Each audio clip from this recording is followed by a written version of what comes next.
Did you get it? Is it on? Hey, welcome to another episode of Taking Over the World with Ed and Aaron. How's it going, buddy? Another day, another beautiful day outside. You know, yesterday, the weather god snuck one in on us. Like, hey, don't get too used to that. Little rain, little overcast. And today, it's nice outside. So I'm doing great. Now, is it because your teams all lost this weekend? Listen, Or is today a better day? when we talk about losses in life, sometimes losses are in the eye of the beholder. If you're the Arizona Cardinals, did you really lose or did you win? Because of the season we're going for, and the ultimate goal is, let's be honest, is probably Caleb Williams at SC, right? Yep. By winning the game, we would have lost the Williams sweepstake. So by losing the game, but yet making it look competitive, did we actually win?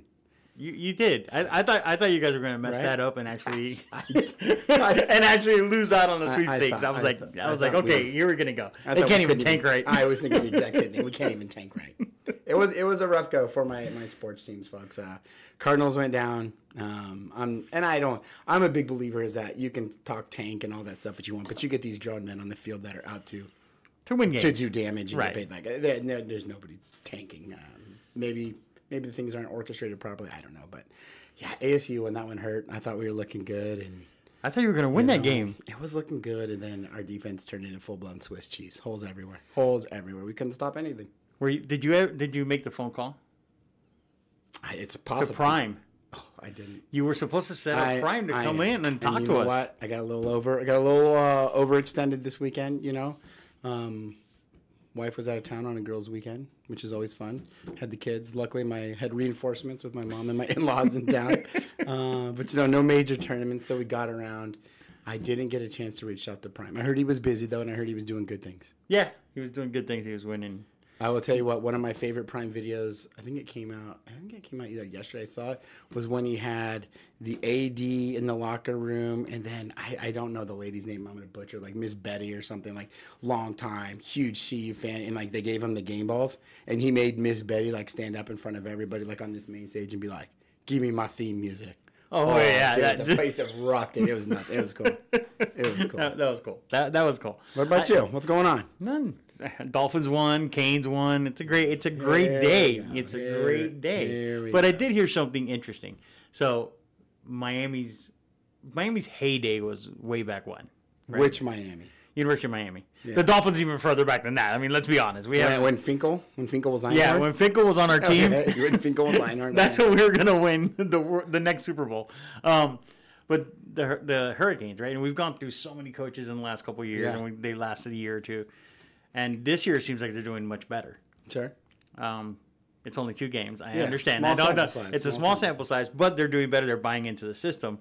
And I heard an interview with Mario Cristobal, and he was like, we needed a season like last year to kind of purge everybody's mindset and get everybody now thinking positive and understanding and trusting the process. So let's go through the process so we can become winners again. So I thought that was pretty interesting.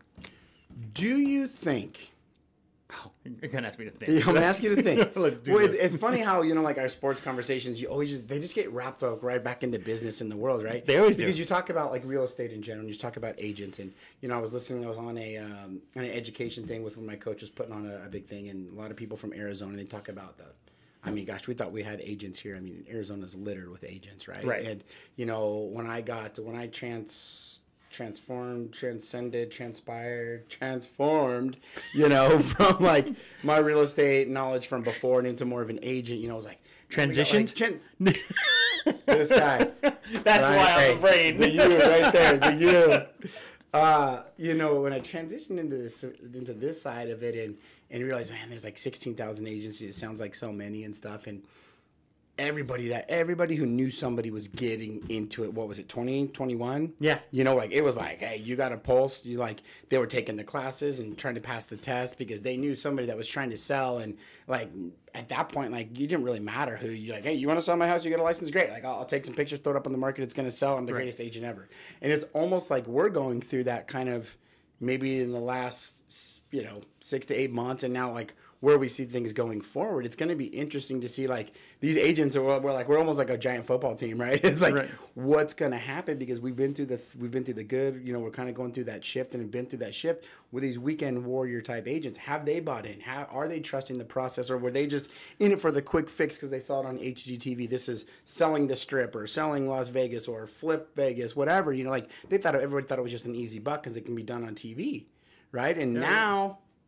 I mean, what are we going to see when it comes to real estate? Are we going to see a huge drop off there? Well, what I'm seeing now is it's really funny. So you see it as we're one big football team, right? Right. And I see it as we're a bunch of individual teams, right? And we're all different conferences. We're all different teams, and we all have different coaches. And which one's the Pac-12? That one's going first. That's everybody who's been licensed for less than a year. Everybody who's been licensed for less than a year is part of the Pac-12. See you later. You're done after this season. Got it. Okay, fair enough. Yeah, that's fair enough. That's what that is. Got it. Okay. But what I'm seeing is, right, so there's some of us that are saying, okay, we understand that it's a difficult situation. However, there's solutions and there's ways around it. We just got to figure them out and talk to people and explain what the process is, right? But I'm also seeing now a lot of people that are agents that are now jumping on the bandwagon of this isn't the time to buy. This isn't the time to invest. This and why do you think they're jumping on that bandwagon? I'm curious to get your take on that. And I don't know if you were going there, so sorry. Yeah, but that's where I'm going. I'm curious to see what your thought is on that. So the easiest take, right, is saying, hey, you know what? Interest rates are high. The market's not where it needs to be. Don't buy. So then now you look like a savior and a hero for everybody. Right. Where reality is, based on inventory now, our inventory would have to quadruple, right? Right. For us to get to 15,000 listings, which is what we had back in 2008, for prices to start dropping dramatically. Right. I don't see that happening. There's a lot of people with equity. The problem we don't have a lot of movement going on in real estate is because people have a bunch of equity and they don't want to lose their interest rate and their equity to go buy somewhere else when they're just holding on. So there's not that up move or the down move that you normally see in a regular real estate market. So what I'm thinking is, are they, one, finding the cheap way out and trying to build more following on social media and everybody by saying, hey, the world is crashing, right? Versus being the ones that are saying, hey, you know what? This is what reality is. We don't have a lot of inventory. Houses that are priced right are going to sell because they're selling now. We opened an escrow on Friday. We just put in for a multifamily unit an offer on a commercial property. So there's still activities, but is it an easier way to just say, I'm going to cop out and just join the bandwagon people and say, hey, you know what? It's horrible. Don't buy. Or is it better to say, hey, look, this is what I see. And if you're not, again, trusting the process and you're not confident in what you're saying, then maybe that's the way to go. Everybody went with Prime and I keep using him because he keeps doing what everybody said he wasn't going to do, right? So Prime won, but Prime is, hey, this is our process. I saw an interview with him right before the game on Friday before their walkthrough, and he was in the locker room with the boys, and he's like, okay, guys, we know how this is. Tomorrow is suit day. I don't necessarily need you to wear a tie or not. However, I didn't know he had a collection of ties. I got to look into those. But he had a collection of ties. He goes, all my ties are there. If you want one, go pick one out and wear one. But everybody knows it's suit day. Once you get in there, you do whatever you want to do. You dress how you want to dress. But getting to the stadium, I want you in a suit. We're professionals, and we're going to look that way. Yeah. So I thought it was pretty cool. And people believe the process. Like, they understand. They get into his, and if things don't go the way they want to in the beginning, then he's like, okay, you think they're going to start flustering? They don't. They follow the process. This is a process. Well, and I think there's no greater example than that because, right, it's like the athletic director comes out and says, listen, like, well, it came to my knowledge, we were at a meeting the other day, UNLV was supposedly in the running for Coach Prime, right? Until Pac-12 or ex-officiato Pac-12, whatever it's going to be called, came in and the Buffs were like, hey, like, we got something to tell you here, right? We'll give you $29 million. Talk about trusting the process, right? The AD and Prime, I could only imagine being part of that conversation. It's like, hey, here's my vision, here's this, you're our guy. Like, what's it going to take? And they come to this number, $29 million, and the AD's like, and again, you talk about putting reality first and in this distorted vision of, well, you know, like interest rates are this or inventory is this. Like, no, don't buy. Like, that's just one person's opinion, and that's probably not the most knowledgeable opinion, right? It's the easy way. It's Right. a cop out, right? So, see, you could have easily been like, dude, listen, 29 million, like, oh, we ain't got it. Hey, big problem. We ain't got it, dude. But see, you take the stance of like, hey, listen, reality is we don't have it. Reality is we'll get it. You come here, you let us, we're down. We will trust the process. We will follow. We'll right the ship. Like, let's go. We got your back. You tell us what you need. Here we go. And they got it.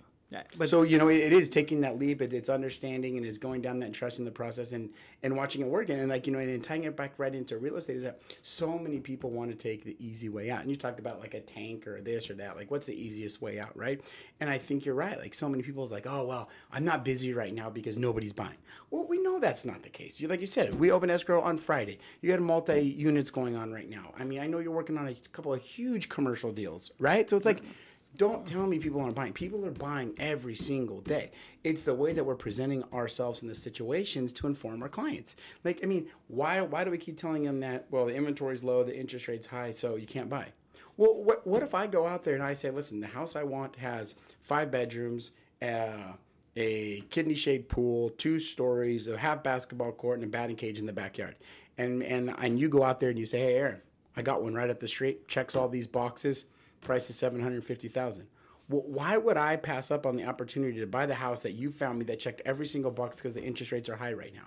Like, so am I willing to buy that? Like, and to your point, like what some of these people aren't telling you, and you hate to give away like all the behind the scenes on it, like the way that we think is like, okay, yeah, I bought whatever or refinanced, you know, like I'll give you my example. I bought in 2013, right? I refinanced when it was good. So I have equity, right? I have the low interest rate. Do I want to give that up? In an ideal world, no. But do I want to pass up on the house that checks every single box?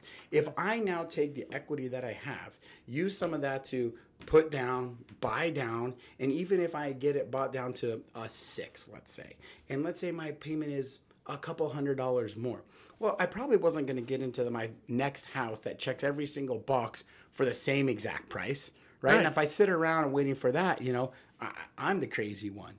And so now it's like, okay, I sell this house. I got the equity. I use it to buy the house that I really want. I check all the boxes. My interest rate's at 6 right now. So what happens? In the next 8 to 12 months, I'm going to refinance at 4.5, 5. If it goes there. I don't have a crystal ball. I don't know. Right? Or it's going to go to 12 or 13. And I'm going to be like, whew, good thing I'm in at 6, right? And I got my house that I want. So it's like we have to do a better job as an industry. And it doesn't matter what industry you're in, but for the real estate, like, informing the people that there's options. You have to be creative. You have to think outside the box. And the people that are just coming in as those weekend warriors that we saw come in, whatever industry it is, I mean, you're not going to solve the real estate industry, the hotel industry, the gaming industry, the sporting, whatever you come in and take over. Like, you can't just come in one weekend, pass your test, and be like, now I know everything. And that's what I think the difference is going to be. Those people that don't know the process and don't know how to trust the process, those are the people that are just going to fall off. And they are. And that's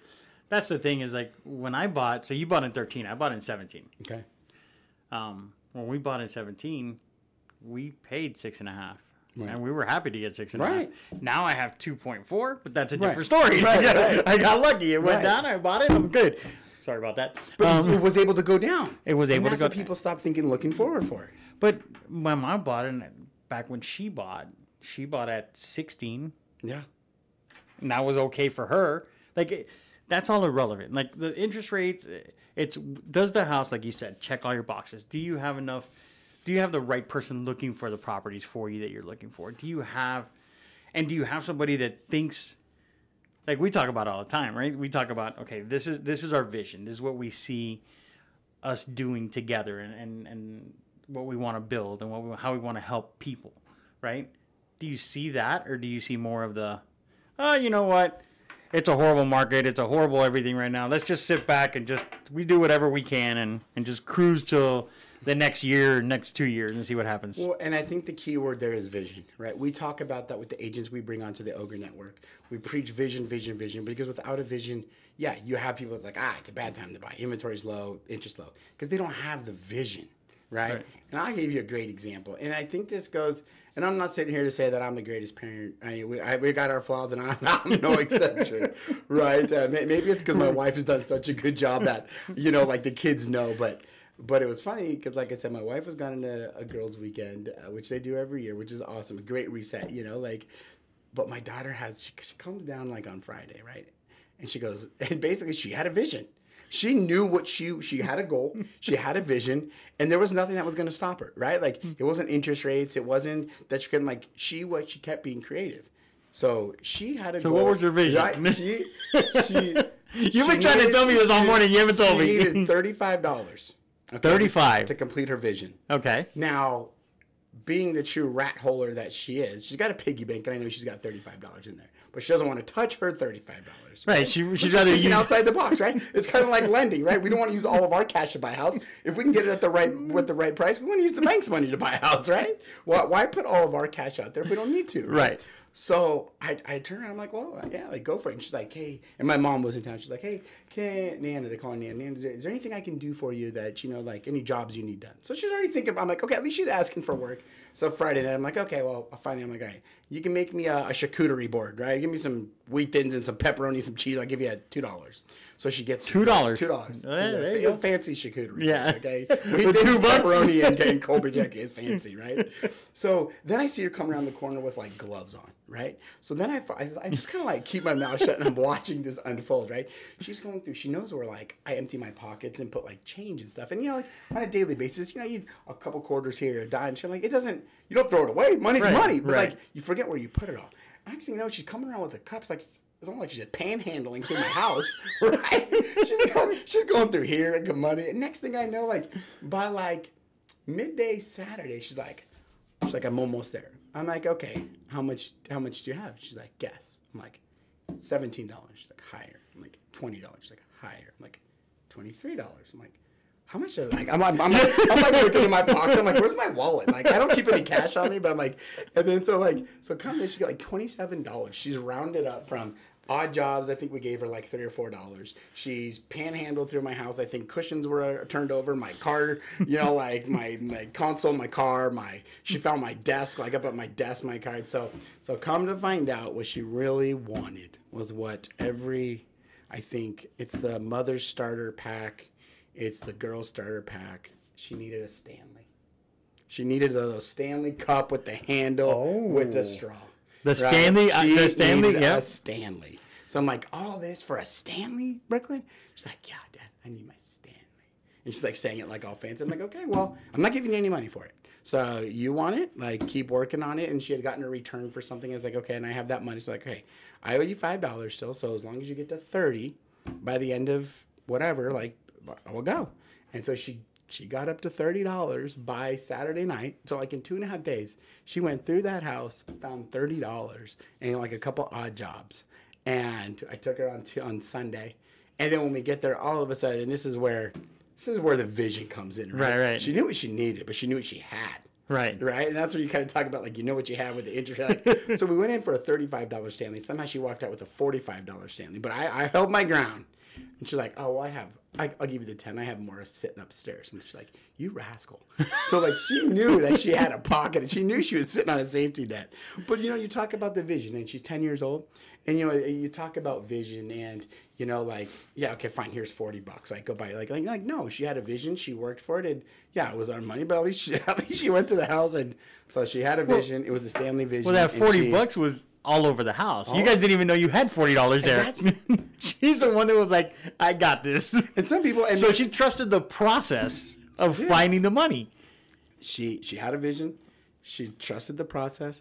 And, you know, and maybe that's where we get into, you know, this real estate market. And, you know, some of these owners, even when they bought the house, they don't know what they can do with that equity. Right. And so when we just go out there, or they hear over social media, over content, you know, because everybody's got their own spin on it. Like, kind of like you said, the inventory is too low, the interest rates are too high. Then you got somebody's like, it's a great time to buy. Like, why not? Right. You know, but I think, like, you know, even the homeowners don't have a vision. When agents sit down with them, I don't think they're helping them. They're not asking them. If I'm sitting down with you, Ed, is like, you know, hey, Mr. Orasi, like, what is your vision? What are you trying to accomplish by selling this home? They just want to know, hey, how much do you want to sell this for? What kind of commission can I get? And how's that going to make my life better? Instead of, hey, let me bring value to you. What are you trying to do if you sell this house? Oh, I don't know. Well, then you have no vision. Why are we trying to sell your house if you have no vision? Right. If you don't know what the next step is, why are you going to step one without knowing where step two is going to be. And I think that's what people say. Like, now's a bad time to buy. Well, it's a bad time to buy if you're taking the equity and you are buying a house in the same neighborhood, same floor plan, model match, no pool. Like, if it's a lateral move, or you're going to go make it rain.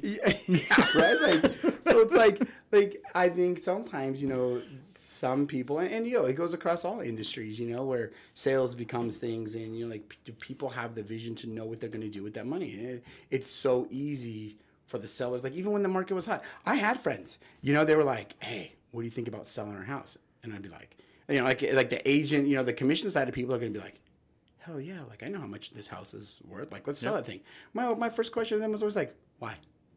Tell me why first. Then we'll have that conversation, right?" And they'll be like, "Well, because we got a ton of equity, rates are low." Okay. And say, absolutely, you're spot on. Where are you going to move? What's next on your agenda? Okay. Right. What do you need out of another house? Because I've been to your house. It's sweet. It's in a great part of town. It's in a great neighborhood. Like, many people are trying to get into this up and coming neighborhood. It's got a pool, very nice pool. Like, tell me what you're missing from this house that this next house would give you. Like, well, nothing really, but it's like, we could buy it. Like, okay, great. Like, that doesn't make any sense. And I think people don't focus on that vision. And, you know, now they stayed and they got even more equity. And now, you know, when they find that next house, and I think a lot of people, you know, it's easy just to jump out and wing it. Right. But sometimes you got to have a little, trust me, I'm a fan of winging it. Like, like my wife would say, nah, we'll figure it out. Like, let's just get in the car, let's go, we'll figure it out. That's right? not good, though. We can't be too many of us. Yeah.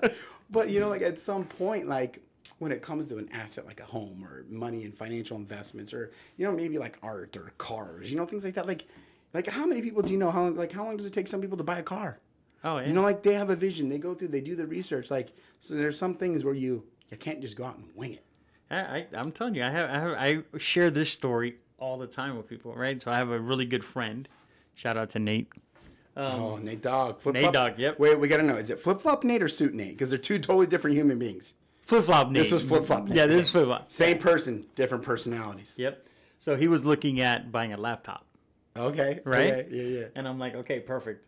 And him and I are completely the opposite, which is why I love talking to him, right? Because I want to buy a laptop. I just go online. I'm like, all right, man, this one looks good. You have it here. Amazon Prime, 2 hours. If I can get it in 2 hours, I get it in 2 hours. I don't care about it. It took him almost a year or a year and a half to buy a laptop. And he's comparing the speakers, the microphone, with the cameras, which one's better for Zoom. And I'm like, really? He's like, I know what I want it for, and I know what my laptop doesn't have. Right. So until I get everything I'm looking for and I can get the highest quality in all these things, I'm not going to buy anything right now. I'm just going to look. And I was like, wow. So that's a story I always tell when I tell people about people buying a home.